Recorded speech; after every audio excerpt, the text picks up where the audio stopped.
In 1961, Marshall Nirenberg and Henrique Mattei were the first people to determine that there was a specific RNA sequence that coded for a specific amino acid.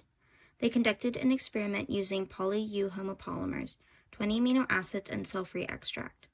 Poly-U homopolymers are several chains of uracil strung together. They combined these chains with 20 amino acids. One amino acid was radioactively labeled to help track if it translated into the poly-U homopolymer, and the other 19 were unlabeled.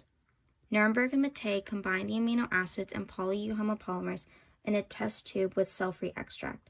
The cell-free extract was found originally in the cell, but it is no longer confined to the cell. They then let the test tubes incubate to allow translation to occur. Once incubation finished, precipitate protein was left. This precipitate was checked to see if one of the radioactive amino acids was in it. If a radioactive amino acid was found, then translation had occurred and they found the coding sequence that's specified for that amino acid. Nirenberg and Mattei found the coding sequence for the poly-U homopolymer and repeated this experiment again for poly-C homopolymer, poly-A homopolymer, and poly-G homopolymer. They found the sequences for phenolphthalein, proline, and lysine, but could not get the poly-G homopolymer to work. Overall, they found out 3 of our 64 codons. To continue research on the genetic code, in 1964, Nirenberg worked with Philip Leiter. They conducted what is known as the triple binding assay. This time, Nirenberg and Leiter had better technology so they could code not just homopolymers.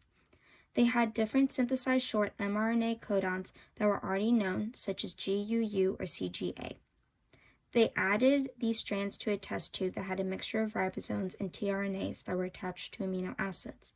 The amino acids were just like the first time, with 19 being unlabeled and 1 being radioactively labeled.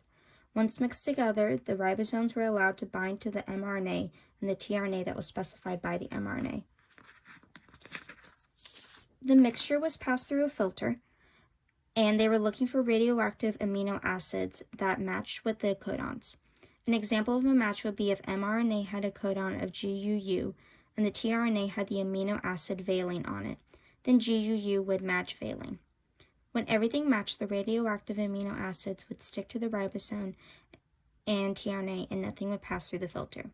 If the amino acids didn't bind to the tRNA, then the tRNA would pass through. After using this technique several times, Nirenberg and Leiter were able to find the last 61 codons and complete the coding dictionary.